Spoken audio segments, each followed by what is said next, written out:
Today I've got something interesting for you. A long wheelbase vehicle. A stretched car based on the Peugeot 405 platform, but evolved from Iran's very own creation, the Samand Sarir.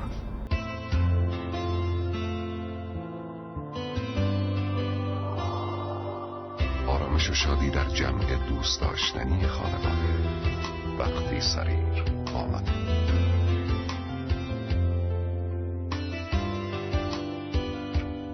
سریر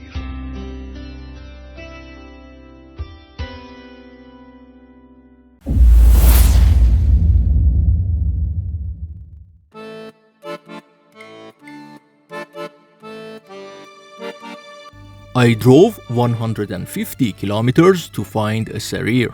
The Sarir is one of the rarest cars in Iran. IKCO produced only a few thousand units as it never really found a dynamic market. Some Iranian car reviewers have asked, what kind of limousine is this? Well, the answer is, it is not a limousine. When you call a car a limousine, you are instantly comparing it to internationally accepted standards. And technically speaking, a limousine is at least 5.5 meters long. So by definition, the Sarir isn't a limousine.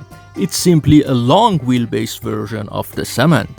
The wheelbase grew by about 30 centimeters, giving more rear legroom but not fundamentally changing the car's shape. From the outside, it still looks very much like a Samand, so visually there is not much to explore. The real controversy begins when you look at how IKCO handled that extension. Instead of redesigning or integrating the new section smoothly, it feels like they cut the Samand in half, inserted a 30 centimeter sheet of metal, and welded it back together. They didn't even attempt to redesign the side doors or adjust the proportions. I'm not saying they had to build new doors, but they could have at least tried to make the extension look intentional, not like patchwork. Here is the truth. The Sarir isn't a new car, it is a stretched version of Samand, nothing more. The regular Samand is honest, a car built for the people. On the other hand, Sarir tries to look important, maybe even diplomatic, but deep down it's the same car wearing a longer suit. Sarir gives more legroom and a calmer ride, but calling it luxury might be a stretch too. Still, you can't blame IKCO for trying. It was their way of saying, we can build a long wheelbase vehicle too. Whether it really was one, well, that's still up for debate. Inside, the Sarir keeps the same layout as the standard Samand, simple, warm, and straightforward. The dashboard stretches wide with a wood-like trim across its center, breaking the monotony of plastic and adding a classic touch. The center console houses the audio system, rotary AC knobs, and a small digital clock above all. Clean and practical. The steering wheel carries the IKCO badge and the instrument cluster is plain and easy to read.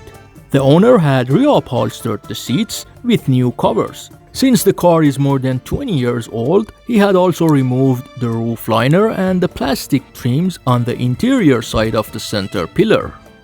It was a good opportunity to take a closer look at how IKCO managed to add the extra 30 centimeter section. As you can see, there are two cross members supporting the roof and two B-pillar inner reinforcements, increasing the rigidity of the structure. In the original version, the Sarir featured two monitors mounted behind the drivers and front passengers' headrests, as well as a refrigerator. Unfortunately, this particular car has lost all of them over the years. One rare feature still remains. The front seats are electrically controlled, which was an uncommon luxury for a car of this class and era.